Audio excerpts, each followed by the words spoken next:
नमस्कार दोस्तों, स्वागत है आप सभी का परिवार एजुकेशन के यूट्यूब चैनल पर।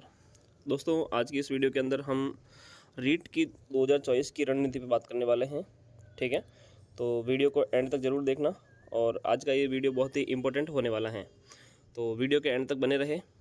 कुछ खास बातें हैं जो कि रीट 2024 को लेकर हम करने वाले हैं यहाँ पर, क्योंकि काफ़ी सारे कन्फ्यूज़न हैं, काफ़ी सारे आपके प्रश्न हैं। उन प्रश्नों को यहाँ पर हम सॉल्व करेंगे, उन डाउट को यहाँ पर हम सॉल्व करेंगे।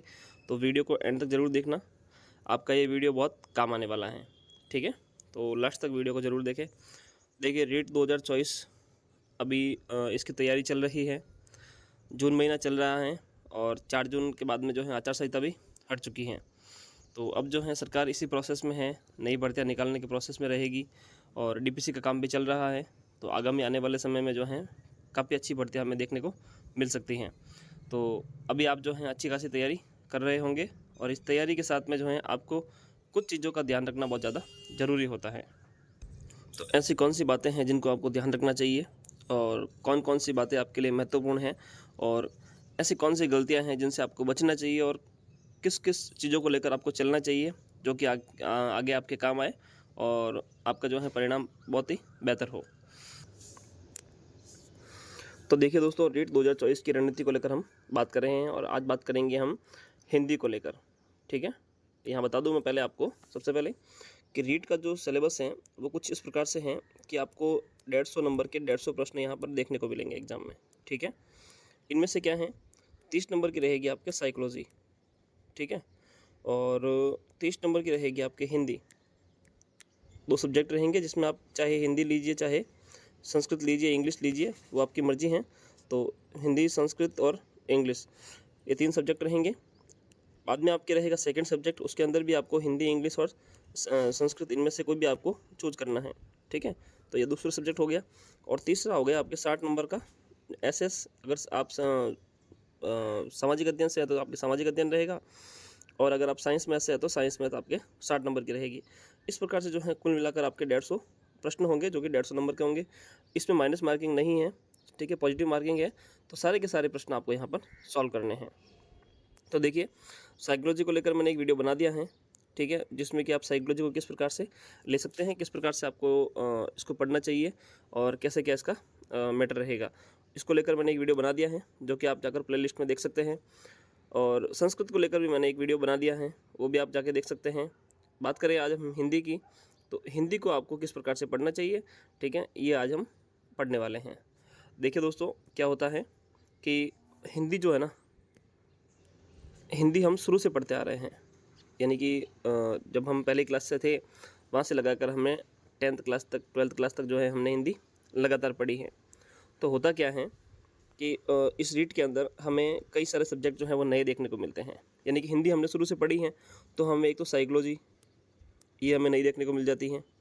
दूसरा हमें जो है एक संस्कृत होता है, वो हम 10th तक पढ़ते हैं, 10th के बाद में भी संस्कृत को पढ़ते नहीं हैं, तो ये हमें नई देखने को मिल जाती हैं। अगर किसी ने इंग्लिश ले रखा है तो उसकी बात अलग है। ठीक है, तो जिन्होंने संस्कृत ले रखा है उनके लिए संस्कृत नई चीज़ हो जाती है। अगर बात करें हम एसएस की, ठीक है, तो एसएस में कई सारी चीज़ें हैं, जैसे कि हिस्ट्री हो गया, ज्योग्राफी हो गया और काफ़ी सारी चीज़ें हैं। ठीक है, जो कि राजस्थान का जीके है, ये भी जो है हमें देखने को यहाँ पर मिलता है। तो काफ़ी सारा मैटर हो जाता है। उसके चक्कर में क्या होता है कि हम हिंदी को बिल्कुल भी स्किप कर देते हैं, हम हिंदी को बिल्कुल भी पढ़ते ही नहीं हैं। हमें ये लगता है कि हिंदी में हमें सब कुछ आता है, यानी कि संधि, समास, संध्या और संज्ञा, सर्वनाम, ये सब चीज़ें जो होती है ना, ये हमें लगता है कि हमें आती है और हमें इसको पढ़ने की ज़रूरत नहीं है। ठीक है, और हमारा जो पूरा फोकस रहता है वो रहता है साइकोलॉजी के ऊपर, वो रहता है संस्कृत के ऊपर, वो रहता है एसएस के ऊपर। तो हिंदी जो है इसमें कहीं ना कहीं हमसे छूट जाती हैं और ये हमारी सबसे बड़ी भूल होती है। तो हिंदी को हमें बिल्कुल भी स्किप नहीं करना है, इसका एक अहम योगदान है। देखिए दोस्तों, 30 नंबर की हिंदी है और इस 30 नंबरों को आप गंवा नहीं सकते, क्योंकि हिंदी जो है एक महत्वपूर्ण है और इसके नंबर आपके बिल्कुल भी कटने नहीं चाहिए। अगर आपके हिंदी के नंबर कटते हैं तो आप मान के चलिए कि आपको काफ़ी सारा लॉस जो है इसमें हो जाता है। ठीक है, अब दूसरे सब्जेक्ट को कवर करने के चक्कर में आप हिंदी को बिल्कुल छोड़ देते हैं। यहाँ कई अभ्यर्थी तो ऐसे हैं जो हिंदी को पढ़ते ही नहीं हैं।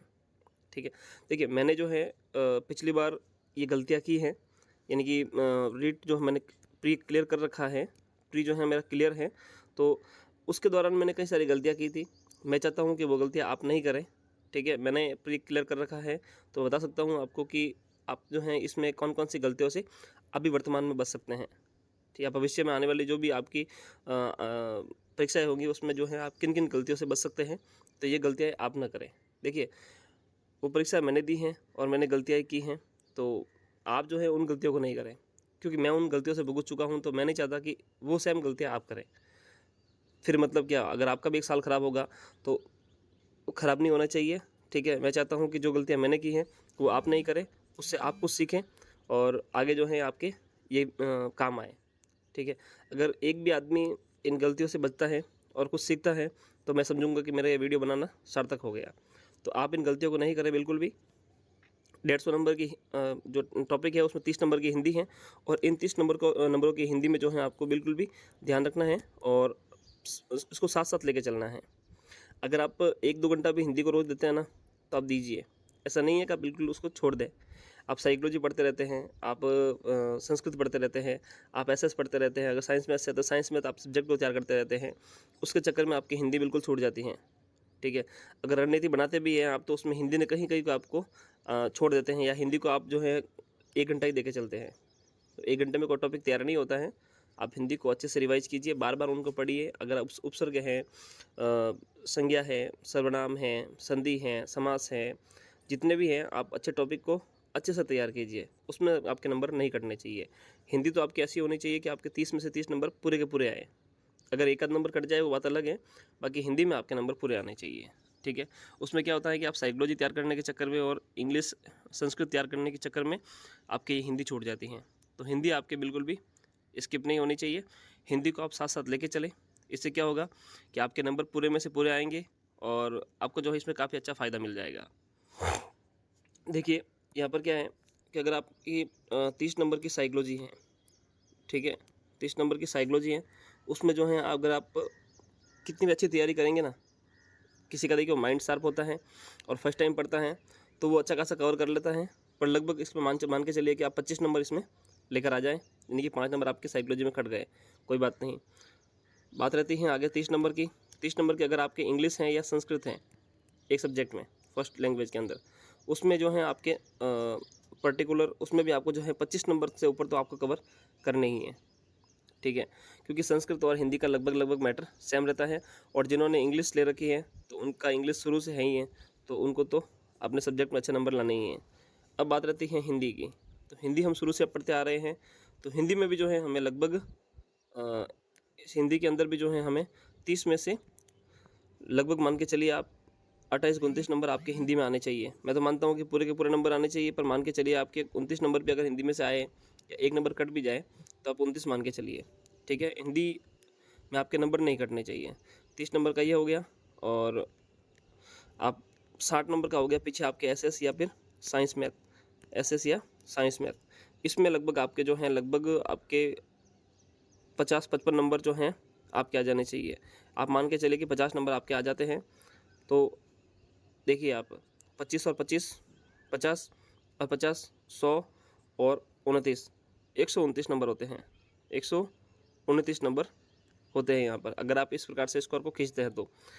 अगर आप जो हैं इसमें अगर कटौती करें, आपको प्री क्लियर करने के लिए चाहिए 82 मार्क्स, जिसके रिजर्वेशन हैं ओबीसी इनके लिए, SC ST के लिए, और जनरल के लिए चाहिए आपको यहाँ पर 90 नंबर।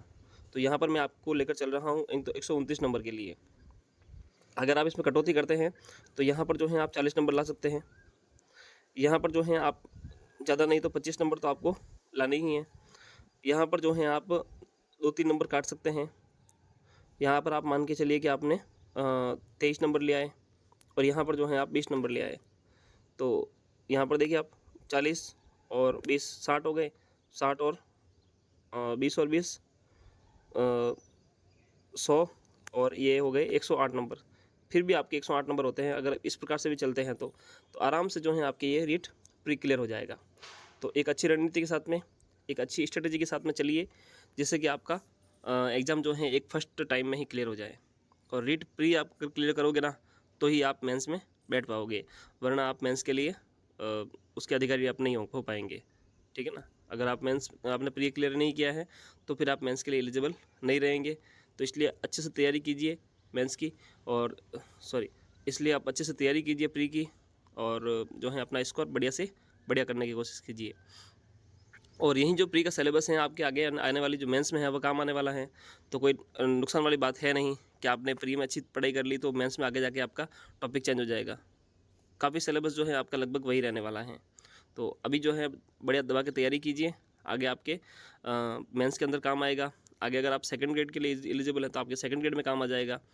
तो अच्छे से पढ़ाई कीजिए। और मैंने आपको यहाँ पर हिंदी के बारे में बताया है, और भी कोई आपको जानकारी चाहिए तो आप हमें कमेंट कर सकते हैं। मैं पूरी कोशिश करूँगा आपके सारे डाउट्स क्लियर करने की। उम्मीद करता हूँ कि ये वीडियो आपको अच्छा लगा होगा और आपके आने वाले एग्ज़ाम में काफ़ी काम आएगा।